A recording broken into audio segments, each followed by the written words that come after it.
ఎక్కడ ఏంటి అనేది ఇప్పుడు ఎవరికన్నా చూడండి, మాకు ఆంధ్రప్రదేశ్లో ఇండస్ట్రీ పెడితే పలానా లోకల్ వాళ్ళు మాకు ఆ విలేజ్లో ఇబ్బంది పెడుతున్నారు, లేదు అక్కడ కొంచెం లేబర్ ప్రాబ్లం ఉంది, లేదు అక్కడ ల్యాండ్ ఆర్డర్ ప్రాబ్లం ఉంది, లేదు పలానా ఆఫీసరు మమ్మల్ని ఇబ్బంది పెట్టినప్పుడు వాళ్ళు క్లియర్గా చేసి పెడతాం. కాబట్టి ఆ విధంగా మా సిఐఏలో కానీ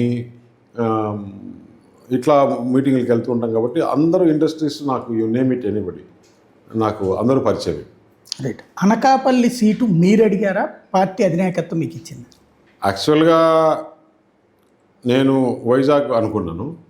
వైజాగ్ ఎప్పుడైతే ఎందుకు అనుకున్నానంటే 2014-19 బీజేపీ సీటే కదా, బీజేపీకి అలయన్స్ ఉంటే ఇచ్చేదానికి ఈజీగా ఉంటుంది. ఒకవేళ అలయన్స్ లేకున్నా కూడా కాస్మోపాలిటన్ సిటీ కాబట్టి మనం గెలిచేదానికి అవకాశాలు ఉంటాయి. ఇప్పుడు మోడీ గారు, నరేంద్ర మోడీ గారు ఏదైతే స్కీములు ఇవన్నీ చేస్తున్నాడో, మంచి పని చేస్తున్నాడు దేశానికి. అక్కడ అంతా అర్బన్ పాపులేషన్ కాబట్టి ఈజీగా